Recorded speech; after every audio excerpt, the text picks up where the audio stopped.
Assalamualaikum warahmatullahi wabarakatuh. Selamat datang teman-teman di Jasindo Podcast Insure Talk. Podcast ini adalah podcast perdana Jasindo, di mana kita akan membahas masalah-masalah update tentang asuransi. Sebelumnya, perkenalkan saya adalah RD Elvina, saya dari Grup Property Engineering dan Oil and Gas. Dan saat ini saya sudah ditemani oleh dua narasumber kita. Ada Pak Hajat Riono, selamat sore Bapak, apa kabar? Baik. Dan Pak Hajat juga tidak sendirian, Bapak Hajat juga ditemani oleh Pak Tulus Sembogo, apa kabar Bapak? Baik. Selamat sore. Baik, kalau dilihat dari profil mereka, mungkin juga ada sebagian teman-teman juga sudah mengenal siapa mereka, dan pasti juga narasumber kita dan tema kita hari ini sudah tidak jauh-jauh lagi dari kedua orang ini, yaitu masalah reasuransi. Baik. Kita nggak berpanjang lebar ya Pak ya, mungkin kita langsung aja ya ke pembahasan, karena mungkin saya juga paham dan yakin ada dari sebagian dari kita atau teman-teman kita yang belum paham apa itu reasuransi. Padahal untuk reasuransi itu adalah salah satu titik tombak juga di bisnis asuransi itu sendiri. Nah sebetulnya Pak, reasuransi itu apa sih Pak? Mungkin Pak Hajar boleh Pak, silakan. Ya, makasih Mbak Erda atas kesempatannya. Mungkin dalam kesempatan ini saya juga mau menyampaikan arti reasuransi ya. Reasuransi itu kalau bahasa simpelnya itu asuransinya asuransi. Jadi kalau dari sisi misalnya dari sisi direct kan biasanya tertanggung itu butuh asuransi untuk membackup objek pertanggungan yang dia miliki biar lebih secure. Nah, asuransi juga seperti itu. Jadi asuransi juga butuh backup agar dia lebih secure dalam memberikan proteksi asuransi kepada tertanggung, makanya dia butuh reasuransi. Jadi dia itu biar bisa lebih memudahkan untuk fleksibilitas dalam hal mungkin kapasitas, mungkin juga dalam hal spreading of risk, dalam arti bisa memilih resiko yang bisa memaksimalkan pendapatan premi untuk dari sisi keuntungan itu sih. Mungkin ada tambahan dari Pak Tulus? Iya Pak, mungkin nambahin aja bahwa gampangnya reasuransi itu adalah asuransi diasuransikan kembali, itu aja. Jadi kadang-kadang kita suka pikirkan juga agak sedikit takutnya jadi bingung gitu kan. Tapi memang kalau kita membacanya di dalam Undang-Undang Nomor 40 yang baru Pak, itu memang disebutkan bahwa reasuransi adalah pertanggungan ulang resiko dari perusahaan asuransi yang dilakukan oleh perusahaan reasuransi. Jadi memang intinya asuransi diasuransikan kembali, gitu aja Mbak. Jadi mungkin kita hanya tahu ya tertanggung itu asuransi ke ceding company atau ke penanggung, tapi ternyata penanggung pun juga butuh asuransi kembali ya Pak ya. Untuk salah satunya tadi adalah menyebar resiko, untuk juga kapasitas perusahaan untuk menjaga stabilitas kapasitas ya Pak ya perusahaan ya. Sebenarnya memang ada beberapa alasan ya kenapa risiko itu harus diasuransikan kembali oleh perusahaan asuransi kepada perusahaan reasuransi. Biasanya yang pertama adalah memang kapasitas, kemampuan dari perusahaan asuransi untuk mengaksep atau menerima risiko itu berbeda-beda, sehingga ketika dia ingin mendapatkan jumlah pertanggungan yang besar, mereka butuh namanya reasuransi, sehingga harus diasuransikan kembali. Jadi mereka bisa juga nanti mengcover risiko-risiko besar. Dan ini juga sejalan juga dengan mekanisme yang ada di industri asuransi adalah kita menyebar risiko.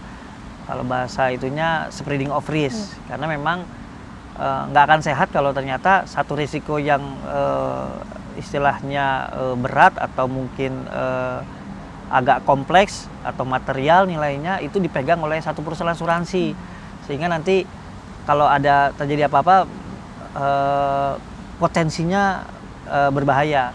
Akhirnya mereka atau perusahaan asuransi akan mereasuransikan atau mengasuransikan ulang risiko tersebut, sehingga dia harus melakukan mekanisme namanya spreading of risk.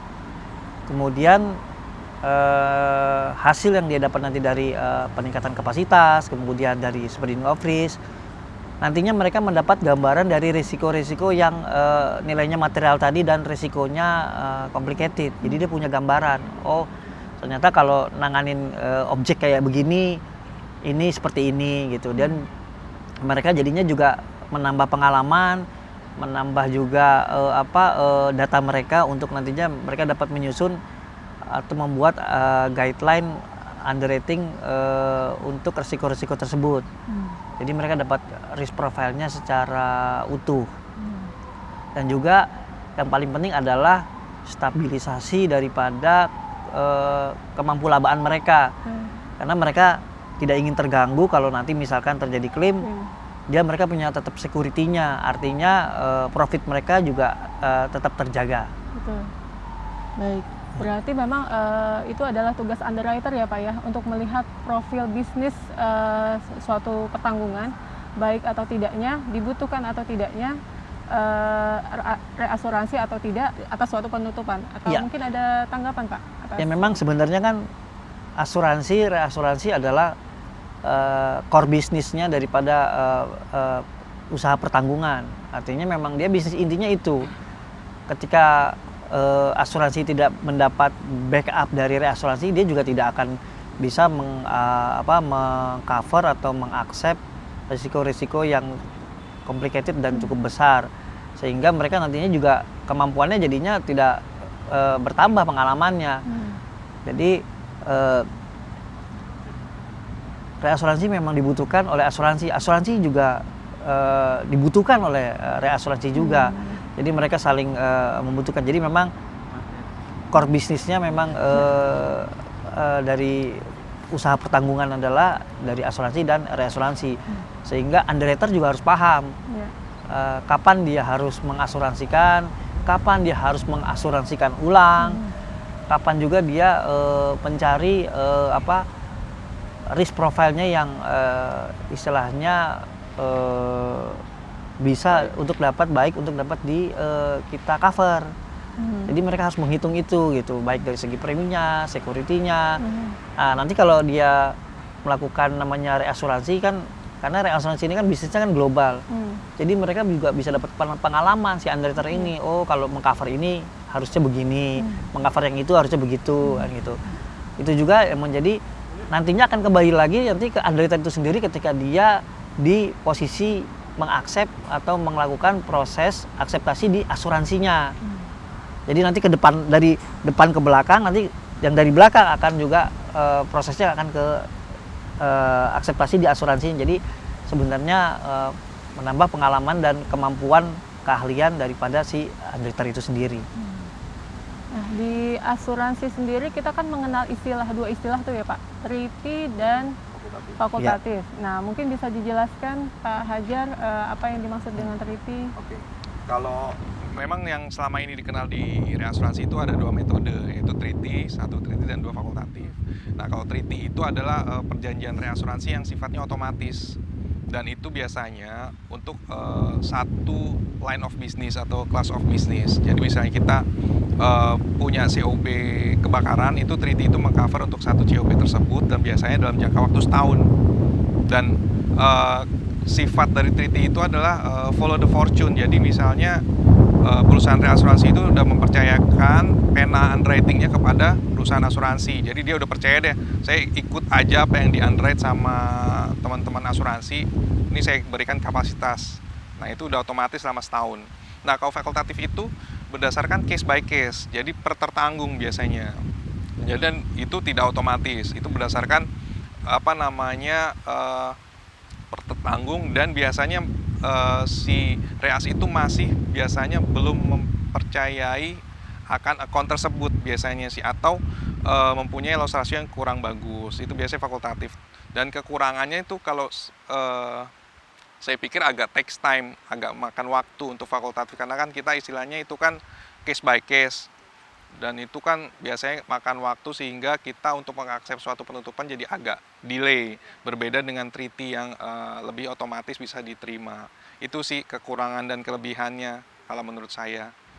Baik, jadi memang tadi kan sudah dijelaskan ya Pak, treaty, fakultatif. Nah, saya juga ingin berbagi informasi juga kepada teman-teman mungkin yang ada di head off. mohon maaf, ada di branch office maksud saya. Jadi memang kita di pusat itu memang pena underwriter ada di kita, tapi memang balik lagi kita ada keterbatasan, ada tadi Pak Hajar sudah menjelaskan treaty kita ada keterbatasan, jadi tidak semua risiko bisa langsung di-accept otomatis secara treaty. Kita juga inginnya sih cepet ya Pak ya, cuma memang ada beberapa case seperti yang juga tadi sudah dijelaskan Pak Tulus, bahwa ada resiko-resiko yang mungkin seperti terlihatnya nilai risikonya besar, atau juga profil bisnisnya juga kurang baik di market. Nah itu memang kita butuhkan, jadi kita takes time, kita butuh kembali ke market, kita cari reaksinya dulu, kita cari fakultatif dulu, seperti itu. Jadi memang itu takes time, jadi kita kembali ke cabang pun memang agak membutuhkan waktu yang cukup ini ya, cukup kadang teman-teman kok lama banget sih, kok pusat nggak ini sih nggak support kita sih. Bukannya kita tidak support, tapi memang ada keterbatasan perusahaan dan juga ada waktu yang kita butuhkan untuk kembali ke market untuk mencari backup, karena memang kita inginnya sih memang selalu memberikan yang terbaik kepada cabang, tapi kita lihat lagi profil bisnisnya seperti itu. Sudah kita bahas sebelumnya bahwa reasuransi itu, terutama yang treaty, adalah follow the fortune ya dari perusahaan asuransi. Jadi dia akibat dari dampak-dampak pandemi wabah ini, kehilangan nilai, kehilangan pendapatan. Karena di infectious disease itu sebenarnya hanya wabah yang di premis tertanggung.